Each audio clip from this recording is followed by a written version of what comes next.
November 16th, 1941, the village of Petelino, northwest of Moscow. German armor is pressing toward the Soviet capital along the Volokholamsk axis, and the defenders of the 316th Rifle Division are holding positions that they know will be attacked. The temperature is already brutal. A Soviet two-man crew lies in the snow behind a weapon that looks, to any passing observer, like something a blacksmith might have produced in an afternoon. It is over 2 meters long and weighs 16 kilograms. It has no scope, no rangefinder, no complex mechanism. There is a bipod at the front, a skeletal stock at the rear, a pistol grip in the middle, and a barrel 4.5 feet long pointed at a German tank moving down the road. The gunner's cheek rests on a simple pad mounted on the left side of the receiver, positioned there deliberately to keep his face away from the recoiling parts. He waits until the tank's side is exposed, then he fires.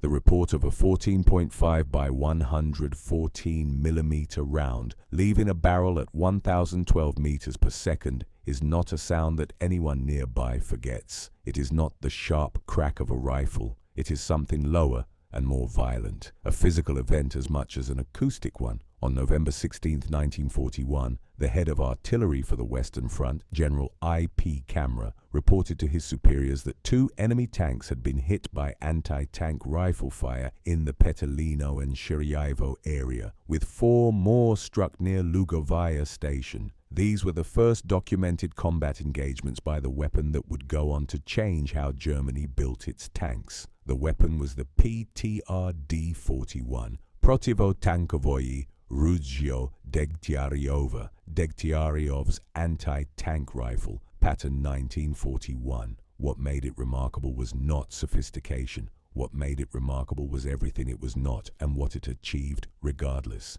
To understand how the PTRD came to exist in the hands of Soviet infantrymen in November 1941, you need to start with a decision made before the war that nearly cost the Soviet Union everything. In the years between the wars, every major European military power had been thinking about the anti-tank rifle, a large caliber, high-velocity weapon that a single soldier or a small crew could carry and operate, designed to punch through the armor of tanks from distances that conventional artillery could not always cover. Germany had built the Panzer 38 and its simplified successor, the Panzer 39 single-shot rifles in 7.92 by 94 millimeters that could penetrate approximately 25 millimeters of armor at 100 meters. Britain had developed the Boys rifle in .55 caliber, a weapon British soldiers nicknamed the elephant gun that penetrated roughly 20 millimeters at 300 meters. Poland had produced the WZ-35, perhaps the best of the early designs, which managed roughly 33 millimeters at 300 meters. These were adequate against the thin-skinned tanks of the mid-1930s. They were already becoming obsolete as armor thickness increased. The Soviet Union had also been developing anti-tank rifles. The Rukavishnikov model of 1939 showed real promise, and work had begun on a new 14.5 millimeter cartridge that would push the concept significantly beyond what any Western nation had achieved. The 14.5 by 114 millimeter round, developed in 1939, fired a steel cord or tungsten cord projectile weighing 64 grams at muzzle velocities around 1,000 meters per second, figures that dwarfed the German and British equivalents. The physics of terminal ballistics made this advantage decisive. Penetration scales roughly with the square of velocity, double the speed, quadruple the penetrating energy. Against the armor of contemporary German tanks, the 14.5 millimeter round was not just better than its rivals, it was in a different category, and then Soviet planners cancelled the program. The decision made in the late 1930s reflected a genuine strategic calculation. Soviet military analysts had concluded that armor technology was advancing so rapidly that any anti-tank rifle, however powerful, would quickly be outpaced by thicker armor on future tanks. Rather than field large numbers of a weapon that might be obsolete within years, they reasoned, it was better to concentrate on artillery and other anti-tank measures. The decision was not stupid.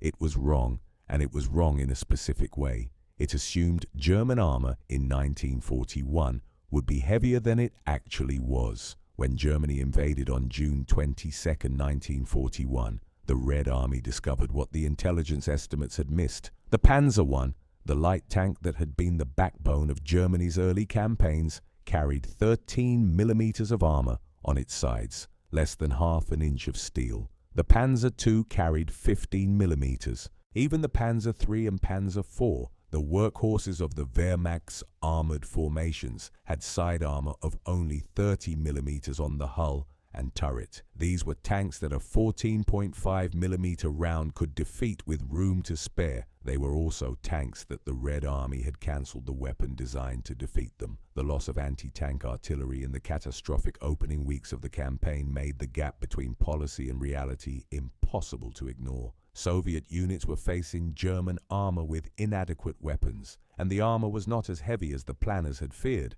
Stalin issued a direct order: design, produce, and field an anti-tank rifle immediately. The word immediately meant what it said. Vasily Alexeyevich Degtyaryov was 61 years old in 1941. He had been born in Tula in 1880, the heart of Russian arms manufacture, and had spent his entire professional life in weapons design. His credentials were exceptional. He had designed the DP-28 light machine gun that had become the Red Army's standard section weapon, the DSHK heavy machine gun that the Soviets still use today in various forms, and numerous other weapons across a career stretching back to the Tsarist period. He was a doctor of technical sciences, a hero of socialist labor, a designer of genuine distinction who had won the Stalin Prize multiple times. When the order came down to produce an anti-tank rifle, it came to him. What Degtyaryov did in the weeks after receiving that order represents one of the most compressed, successful weapons development programs in military history. Working with the new 14.5 by 114 millimeter cartridge that had been awaiting a weapon to fire it, he produced a prototype, refined it,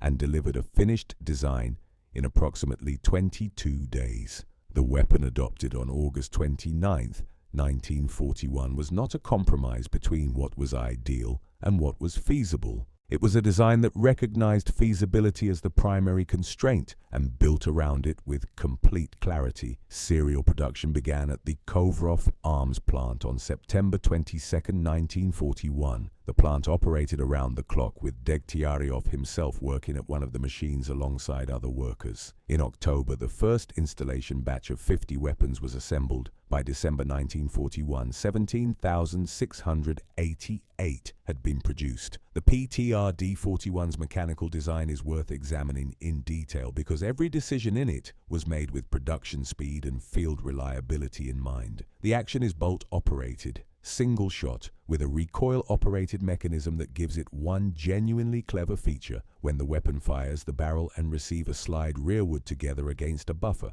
As this assembly returns forward, the bolt handle strikes a cam that rotates and opens the bolt, which the recoil has already unlocked. The spent case ejects automatically.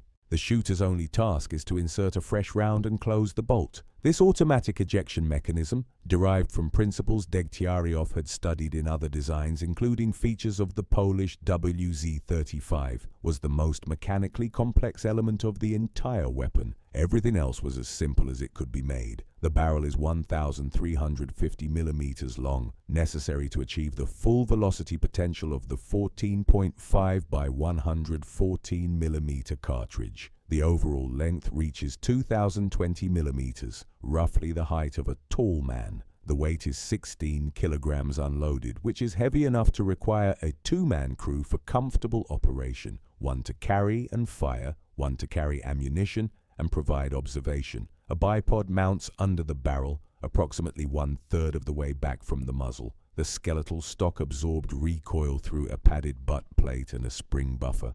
Without these, firing would have been punishing to the point of impracticality. The 14.5 millimeter cartridge generates substantial recoil, and the weapons designers understood that a gun a soldier will not willingly fire is worse than no gun at all. The sights are simple: a front post and a rear notch, adjustable for range, set on the left side of the receiver to keep the shooter's face clear of the reciprocating action. There is no telescope, no rangefinder, no sophisticated fire control. The trained crew was expected to estimate range and apply appropriate holdover at the distances where the weapon was actually effective against armor under 400 meters for consistent penetration, with 100 meters being the range where its performance was most reliable. These iron sights were entirely adequate. The weapon was never intended for long-range precision. It was intended to get close, exploit the vulnerable sides and rears of German tanks, and put a 14.5mm round through armor that the tank's designers had considered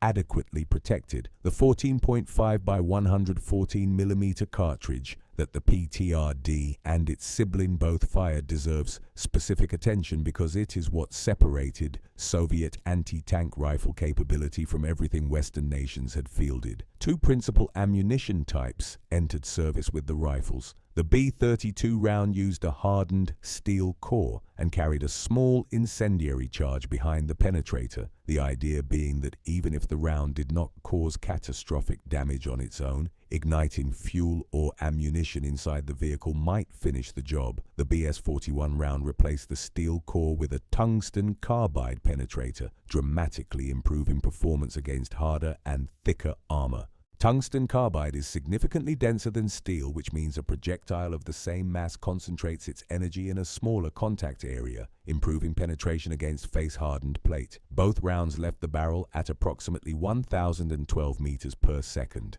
The penetration figures at combat-relevant distances were straightforward and sufficient for their moment. At 100 meters, the BS-41 tungsten round could defeat approximately 40mm of rolled homogeneous armor. At 300 meters, around 35mm. For context, the Panzer IIIs H, the standard German medium tank at the time of the invasion, had 30mm of side armor on its hull. At 300 meters, the PTRD's tungsten round could reliably penetrate it. The Panzer IV AOSF-F had 20mm of hull side armor in its base configuration. Against that target, effective range extended considerably beyond 300 meters. The German Panzer Büchse 39, their own anti-tank rifle, achieved around 25mm of penetration at 100 meters, using its 7.92 by 94mm round.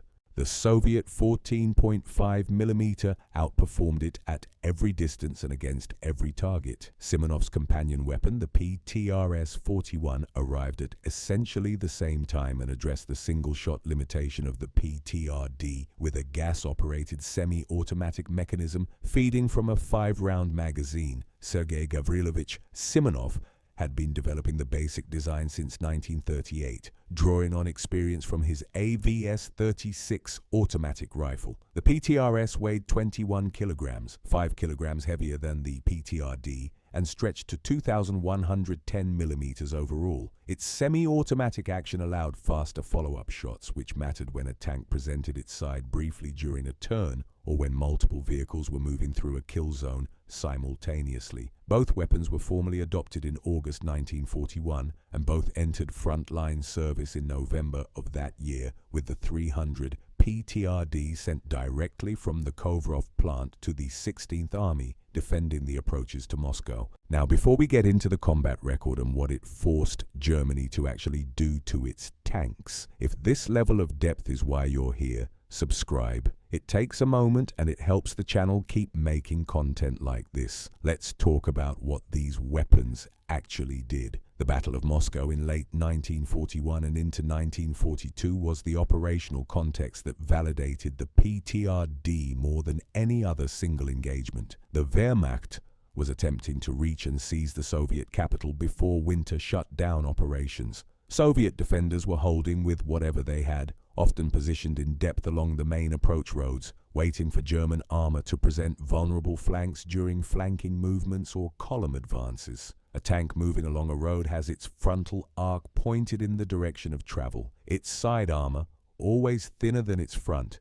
is exposed to anyone positioned to the left or right of the road. Anti-tank rifle teams, dug into positions that concealed their location until the moment of firing, could achieve the side shot that made the difference between a round bouncing harmlessly off thick frontal plate and a round tearing through thinner side armor. The technique that Soviet anti-tank rifle teams developed through experience was disciplined and specific. They did not fire at approaching tanks from the front. That was where the armor was thickest, and the engagement distance was closing rapidly, compressing the available time. They waited until the tank had passed or turned, then engaged the side or rear. They aimed for specific vulnerabilities: the engine compartment to immobilize the vehicle, the vision ports to blind the crew, the tracks and running gear to stop movement without necessarily destroying the tank. A tank that could not move was almost as useful a kill as a burning wreck, because it could be destroyed at leisure by heavier weapons or abandoned by its crew. The psychological effect of knowing that every hedgerow and every ruined building might contain a team with a weapon that could penetrate your side armor influenced how German tank commanders operated, pushing them to maintain greater speed through exposed areas and reduce the time spent stationary in the open. The Simonov's semi-automatic action found its most documented application at Stalingrad, where Yakov Pavlov's garrison in the building that bears his name deployed the weapon on rooftops as part of their layered defense. The ability to put 5 rounds downrange without reloading gave the PTRS an advantage in the chaotic close-range fighting that characterized the factory district, where vehicles moved unpredictably through rubble and engagement opportunities were brief. The LAI publication's analysis of the battle notes that Stalingrad was to the PTRS what Moscow had been to the PTRD, the defining engagement that demonstrated each weapon's particular strengths within the same broader campaign. The production numbers that followed initial deployment reflect the scale of Soviet commitment to the concept. The national interests account of the weapons notes that by the end of 1942, provision of infantry regiments with anti-tank rifles had increased 416% since their adoption the previous year. 1.5 million anti-tank rifles had been produced by the summer of 1943. The tactical integration grew proportionally. Every infantry regiment received an anti-tank rifle company with 27 dedicated anti-tank teams. Every infantry battalion had an anti-tank rifle platoon with 9 weapons. For particularly threatened sectors, Kursk being the most extreme example, independent anti-tank rifle battalions were deployed, each containing 3 companies of 70 men and 18 to 20 rifles. The weapon that had barely existed in September 1941 had become a ubiquitous feature of Soviet defensive doctrine by mid-1943. Total production reached 293,164 PTRD-41s and approximately 63,000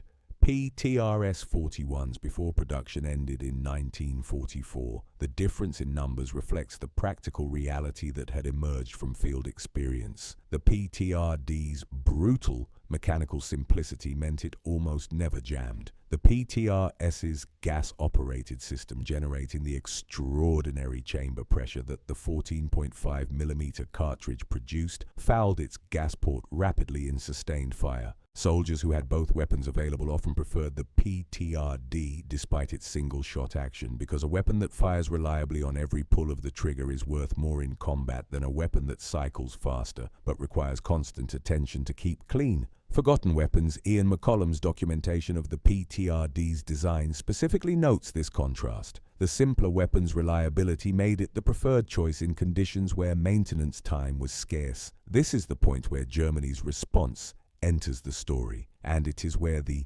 bed frames of the title become precise rather than metaphorical. By 1942, German tank crews on the Eastern Front had accumulated enough experience with Soviet anti-tank rifles to understand that the weapon threatened them in a specific and addressable way. The threat was not from the front. PTRD fire against the frontal armor of even the Panzer III and IV rarely achieved penetration, but from the sides, where the armor was thinner and where crews operating in close terrain frequently had to accept exposure. The tanks themselves could not easily be redesigned mid-production to carry heavier side armor without adding weight that would strain engines, stress running gear, and slow vehicles that needed their mobility. The German solution was spaced armor, and specifically the plates known as Schürzen, a German word that translates approximately as skirts or aprons. These were thin steel sheets, 8mm thick, hung on rail systems along the sides of the hull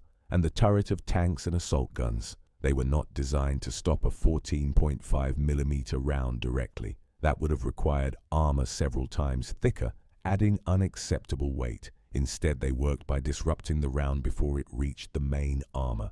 A 14.5mm steel cord or tungsten cord projectile fired at a thin plate at close range does not always behave ideally. The impact with the 8mm plate at a significant oblique angle, because the Schutzen were mounted outboard of the main hull, caused the hardened penetrator core to yaw, tumble, or break up partially before striking the main armor beneath. A tumbling or fragmented core is far less efficient at penetrating than a stable, intact one. The Kummersdorf testing results documented in German military records from February 1943, cited by the panzerworld.com armor analysis, confirmed that the Schutzen approach was effective specifically against anti-tank rifle fire and against 76mm high explosive rounds, not against solid armor-piercing shot or shaped charges, which behaved differently. The February 1943 meeting between Hitler and the Reichsministerium für Rüstung und Kriegsproduktion records that Hitler personally endorsed the rapid implementation of Schutzen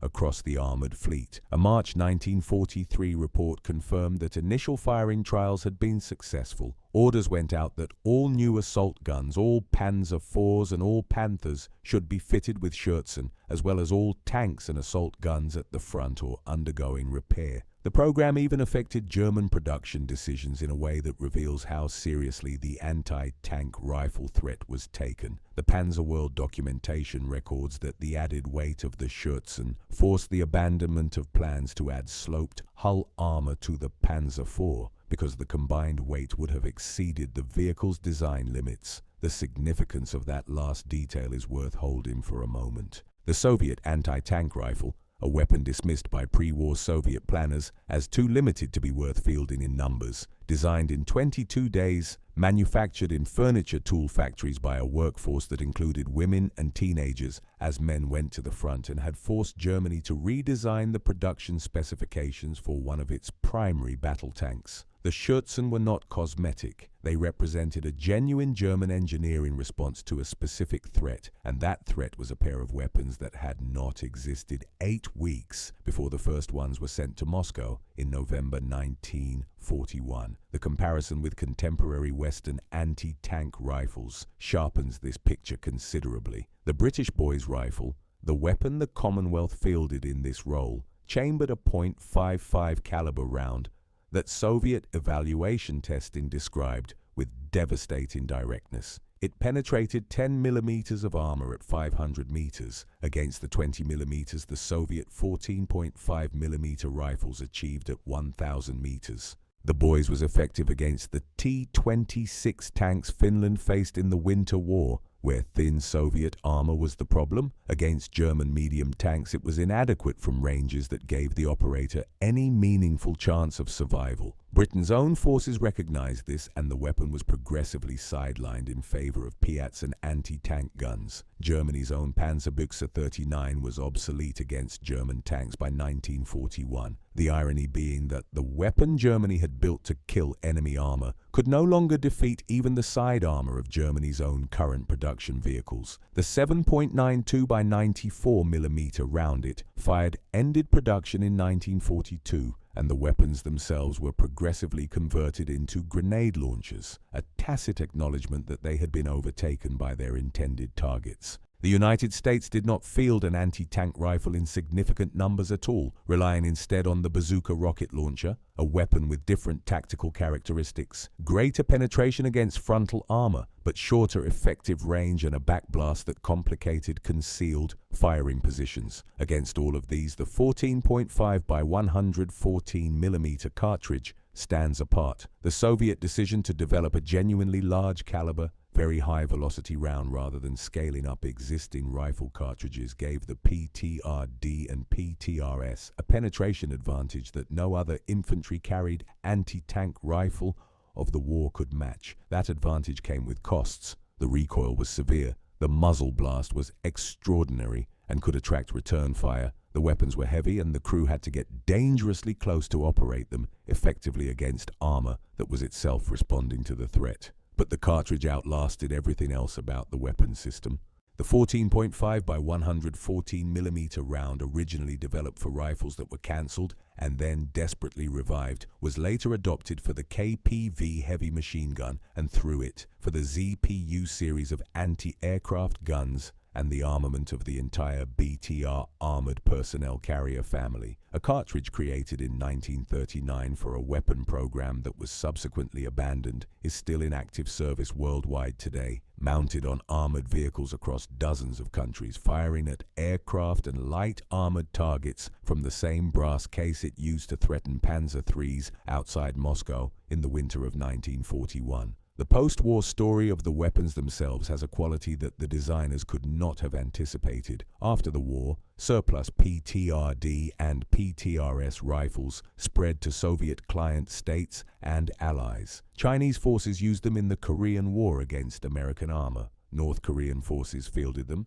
Vietnam received them. They appeared in the Lebanese Civil War and in the hands of Syrian opposition forces. And then, most recently, they appeared in the Donbas region of Ukraine during the ongoing conflict, fielded by irregular forces against Russian armored personnel carriers. War History Online documented this use and noted a detail that belongs in a different category from military history. The ammunition being fired from these weapons in Ukraine is the same 80-year-old production stock that came out of Soviet factories during the Second World War. A round manufactured while Degtyaryov himself was standing at a machine in the Kovrov plant is still capable of penetrating the side of a modern armored personnel carrier. The 14.5 by 114mm cartridge was designed that well. The Schürzen themselves persisted on German tanks through the rest of the war and became so associated with the Panzer IV in particular that they are now considered an iconic feature of the vehicle's appearance. The skirted, armor-fringed shape of a late-war German tank is partly what the anti-tank rifle made necessary. Some crews removed the plates in the field because they added weight and occasionally fouled vegetation during movement through dense terrain. Others kept them. Photographs from 1943 and 1944 show both configurations depending on unit, terrain, and individual crew preference. The point is that the choice existed at all, that a significant addition to the external profile of a main battle tank had been considered necessary because of a weapon that did not exist in September 1941. Returned to Petelino, November 1941. The crew lying in the snow with a weapon that had been designed in 22 days and manufactured by workers who had been building other things 6 weeks earlier. The tank moving down the road, its crew watching for threats from the front, from artillery positions, from other tanks, not necessarily from a pair of soldiers flat in the snow, to its left side with a tube 2 meters long. The PTRD-41 was not a sophisticated weapon. Degtyaryov did not design it to be sophisticated. He designed it to exist in enough numbers quickly enough to give Soviet infantrymen something they could put their hands on and use to threaten German armor before German armor reached Moscow. It weighed 16 kilograms and measured over 2 meters and had 22 days of development behind it when it first fired in anger. Germany spent months of engineering effort and significant manufacturing resources fitting metal skirts to its tanks because of it. That is not the record of a primitive weapon. That is the record of a weapon that was exactly right for its moment and impeccably understood by the man who made it.